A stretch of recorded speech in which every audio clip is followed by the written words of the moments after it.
Observar la excavación que se realiza antes de comenzar un edificio es muy instructivo.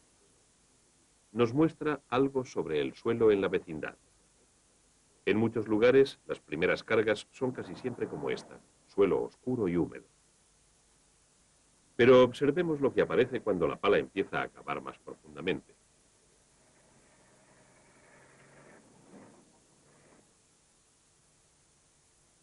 Este montón tiene un color mucho más ligero y parece más seco.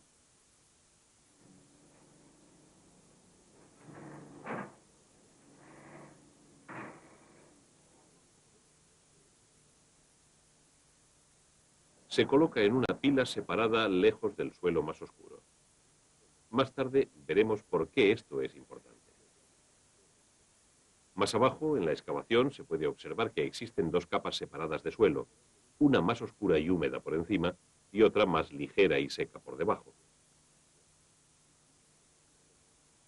Esta es probablemente la mayor profundidad a la que van a llegar, pero existe una forma mucho más fácil de observar la Tierra, incluso más profundamente. Algunas veces una carretera se construye atravesando de manera adecuada una colina. Cuando se ve algo como esto, siempre hay que mirar las capas de la Tierra. Ya hemos visto las dos primeras, en la parte de arriba, un suelo oscuro y húmedo, y después una capa más ligera y seca. Después existe una capa de roca suelta y rota, y finalmente roca sólida. Así, en total hay 4 capas. La primera, de suelo oscuro y húmedo, se denomina capa superficial. La siguiente, más ligera y seca, se denomina subsuelo. Después viene una capa de rocas sueltas. Y finalmente la capa de roca sólida, denominada lecho de roca. En cualquier lugar en que se encuentre un buen suelo, se encontrarán casi siempre las mismas 4 capas. A veces las capas son gruesas, otras veces delgadas. Ahora veamos de cerca la capa superficial. Es mucho más delgada que las otras capas, y la mayoría de las raíces de las plantas se encuentran en la capa superficial. Existen pocas raíces de plantas en el subsuelo, pero se puede observar que la capa superficial es la mejor para la vida de la planta. Y esto puede indicar por qué la capa superficial se pone en un montón separado al excavar un sótano.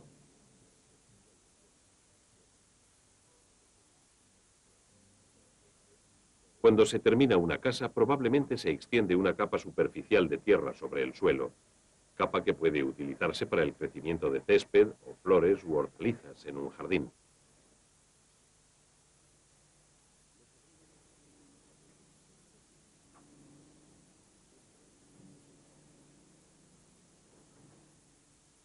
Los agrónomos están principalmente interesados en la capa superficial, cómo es y cómo utilizarla para el crecimiento de plantas.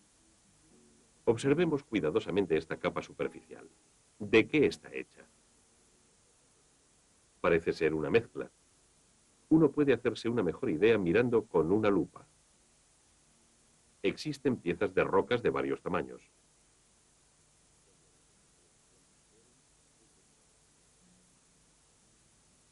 Y aquí tenemos una pequeña parte de una planta.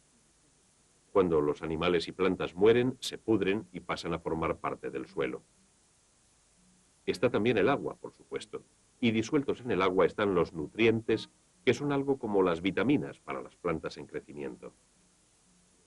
Aún necesitamos conocer cómo todo esto se junta y se forma la capa superficial de tierra. Y para descubrirlo tenemos que mirar en las capas inferiores de la tierra, puesto que la historia de donde procede comienza en la roca, el lecho de roca por debajo del suelo o la roca sólida de una montaña. Observemos esta demostración. La luz del sol ha calentado una roca y de pronto se produce un cambio repentino en el tiempo. Los cambios de temperatura dan lugar a que las rocas se expandan o se contraigan, de forma que si se enfrían rápidamente con la lluvia, por ejemplo, pueden agrietarse. Posteriormente, un paso de frío a calor puede incluso agrietar aún más la roca. La nieve o la lluvia pueden llenar las grietas con agua. Si el agua se congela, se expandirá. Esto produce grietas mayores en la roca.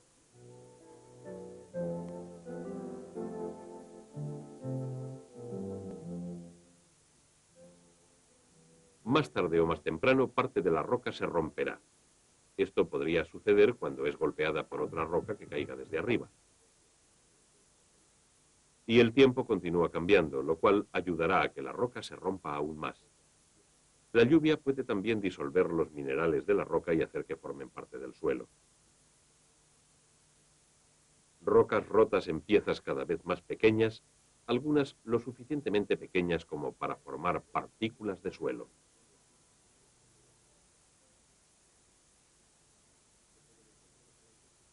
El viento o el agua pueden transportar el suelo a mucha distancia de donde se formó. Se pueden encontrar plantas en cualquier lugar donde se ha formado el suelo. Y estas plantas pueden ayudar a descomponer aún más las rocas. Así es como lo hacen. Una planta en crecimiento extiende sus raíces constantemente presionando la roca. Las raíces van creciendo cada vez con más fuerza y acaban descomponiendo la roca. También una planta causa los cambios químicos que ayudan a descomponerla y extraer los nutrientes minerales. Asimismo, cuando la planta o un animal muere, se descompone formando otros nutrientes.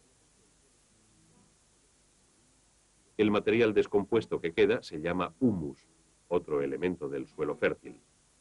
Por lo tanto, el suelo superficial es una mezcla de humus y de pequeños trozos de roca, agua y nutrientes disueltos. ¿Significa esto que todos los suelos superficiales son iguales? Bueno, si esto fuera así, los agrónomos no tendrían trabajo. En realidad se pueden identificar los diferentes tipos de suelo por su color.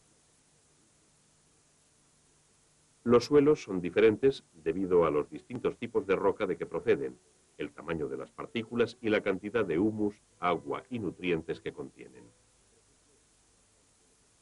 Para ayudar a un agricultor a decidir los cultivos que debe plantar, es preciso saber el tipo de suelo de la granja. Por ejemplo, en esta granja el suelo contiene mucha arcilla, que son las partículas más pequeñas. La arcilla se forma mediante cambios químicos en la roca.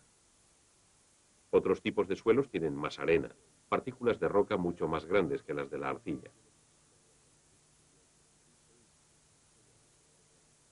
Este suelo oscuro y fértil se llama marga. Contiene partículas de roca muy pequeñas y mucho humus y puede almacenar gran cantidad de humedad y de nutrientes. Pero el identificar los distintos tipos de suelo es solo una parte de su trabajo.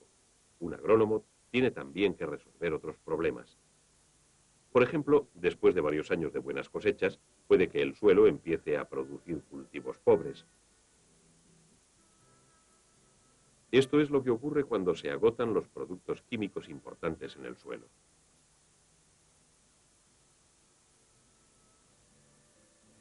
Los fertilizantes pueden ayudar a devolver los nutrientes.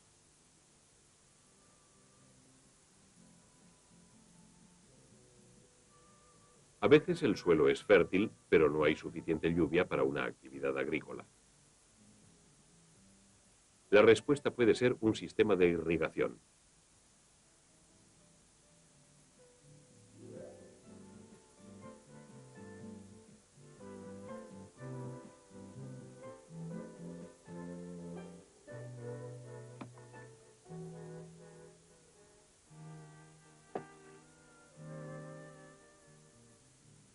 Otro problema puede ser la erosión del suelo causada por el viento o por el agua. Una forma eficaz de evitar la erosión es arar siguiendo el contorno o la forma de la tierra, o bien hacerlo de acuerdo con un diseño especial. Todo esto forma parte de la conservación del suelo. Y esto es importante para todo el mundo, no solamente para los agricultores y los agrónomos.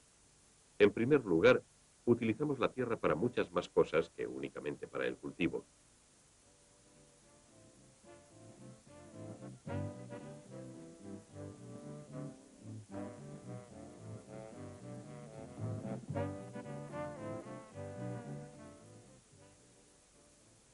Cuanto más cubrimos la tierra con carreteras o edificios o con cualquier otra cosa, tanto más importante será aprovechar el suelo que nos queda para la agricultura.